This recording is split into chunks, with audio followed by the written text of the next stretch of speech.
Evie. Hey. Welcome back to the Art Ambassador podcast. It's been a while since we had you here. How have you been? I've been fine, all the exams are over. How have you been?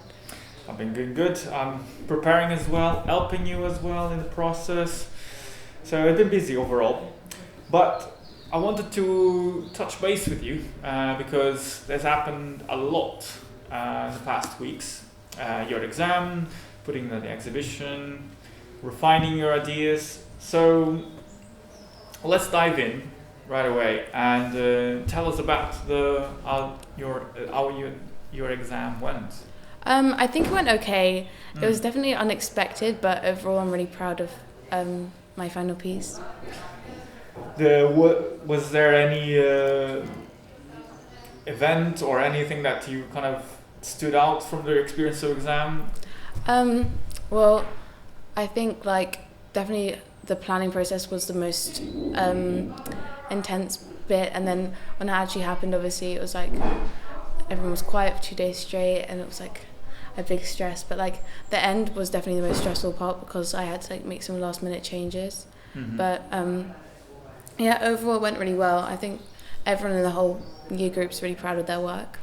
That's good. And I'm guessing you are as well. Good.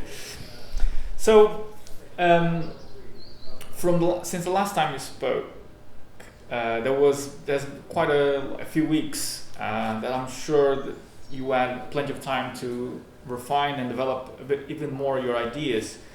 Does the themes that were at the time of our conversation surrounding your work, have they changed or have they evolved since we last spoke? Yeah, I think so a bit. Can you talk us about how that process went? I mean, I told you that I was really invested in surrealism, and I still am. But I'm looking a bit more at kitsch art, and like I said, I was planning on moving into some new mediums, and I have. But I'm definitely still staying really strongly with what I started in my project. But it's definitely evolved into something very different. Okay, so are you able to tell us a little bit more about how that transition happened from the surrealism to kitsch? Yeah. Was that something that you planned? No, actually, I kind of I just thought, I'm interested in this, I'll have a look at that, and then it kind of grew into that, and I wasn't really sure what I was doing most of the time. I was just kind of going with what I was interested in and what I felt like doing, and then a bit after my final piece, I was trying to do a bunch of book work, and I wasn't really sure what my project was about. But then I spoke to my teachers, and we realized, I really like looking at kind of tasteless, a bit unpleasant art, and it's kind of a bit kitsch, and the fact that there's so many different mediums kind of constitutes to that as well.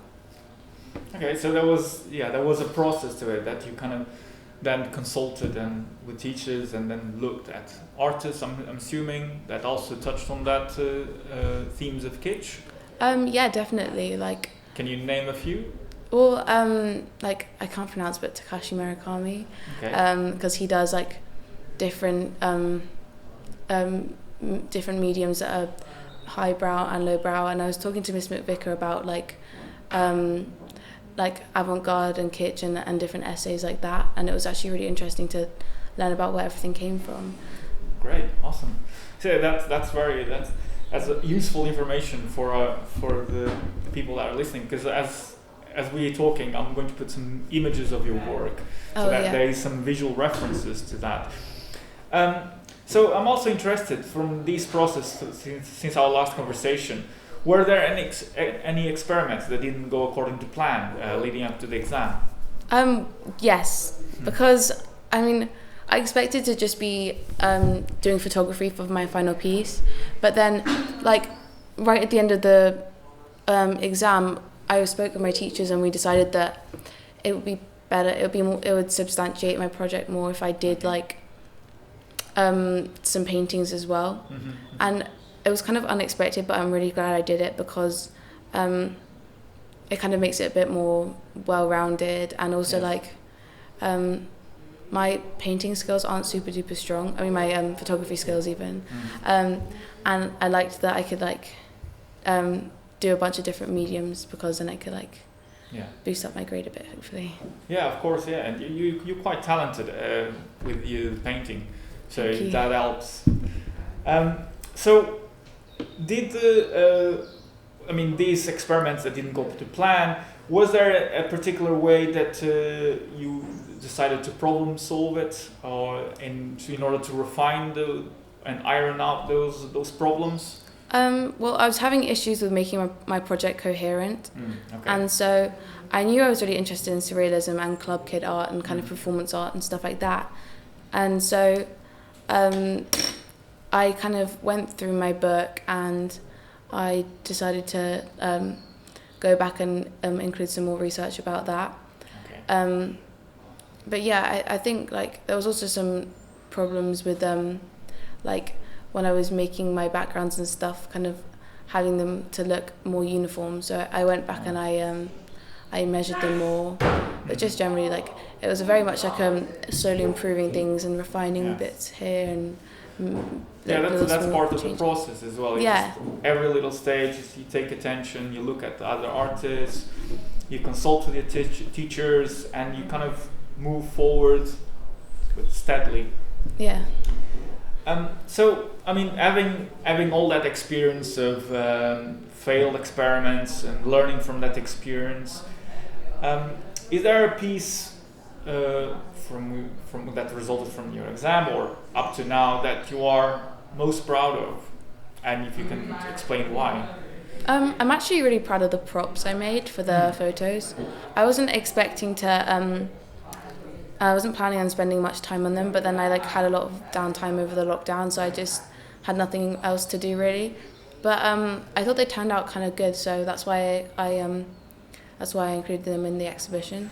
Can you tell us the props, because I'll put some images of the exhibition, but they are quite fascinating to look at them and touch them. Do tell us a bit more about it, because they're quite interesting on their own. One of the photos was inspired by Boo Ritson, and he paints. I'm not really sure if it's a he or a she, but they paint everything. They paint everything that they photograph. So like they'll do a portrait, but they'll paint the person and all their clothes and the background and everything. And I was inspired by that a lot. And so I included the clothes and a hat that I painted. Which was kind of interesting, because then you can see the process of how I made the photos at the end. And I made that cloud, which I just because I did a René Magritte inspired photo, and I just made like a pillow kind of and filled it with scrap fabric and a bit of bubble wrap as well. And then I also did that rhino head for the that's quite something. It was inspired by like that film Labyrinth and kind of where the wild things are, and a lot of people got that, even though it wasn't like an exact replica or anything. So I'm glad that people can see where I drew the inspiration from. Well, that's amazing, because they can see the links, but also that your work, you say that has evolved somehow from surrealism to kitsch, but you can still, there's a lot of elements that remain within the surrealist themes. Yeah, definitely. And that's something great to see, because you can see the progression, but there's all elements that are still relate back to when you were developing your work from last time up to now. So you can see a really good progression on that. So that's awesome. So leading from that, is there anything that you have in mind that you want to develop next? I would really like to go into different mediums. I mean, I said that last time, but even more so. Like maybe textiles, I don't know. I really liked that for my exhibition I'm blending different mediums together. I like the idea of like making everything that you can see, so, and combining them for one final piece. So maybe I could do that in the future. or maybe I could do a bit more performance art, like I said last time. Or you can mix everything together. Yeah, you that's like what I combine mean. everything. What you mentioned textiles. What attracts you to textiles? Because you have done the pillow already. You've somehow done the rhino head as well. Yeah. It touches on that medium. What specifically attracts you to textiles? I don't know, because it feels like more of a found object than if you have a painting, because then it's like a painting of a pillow or a painting of a rhino. But when you see the actual thing itself, it's like it's an object. It can be used. It has a function. So it's like this is this real life thing that I could just find somewhere. So you like that kind of immediacy of having an object and like giving it a new meaning, giving it new purpose, and readapting it. Yeah, it's more like fantastical. Like it could be a real thing somewhere. Interesting. It's like it's quite the way you're talking and the way you sort of elaborating your ideas. It comes across that you really put a lot of thought into it, and you kind of try to express your ideas through quite complex themes. Well, thank you. I guess so. Yeah, that's great. That's great. So we mentioned about how you things that you want to develop next. But looking back from this journey that you have been through, is there a particular thing that you learn from it?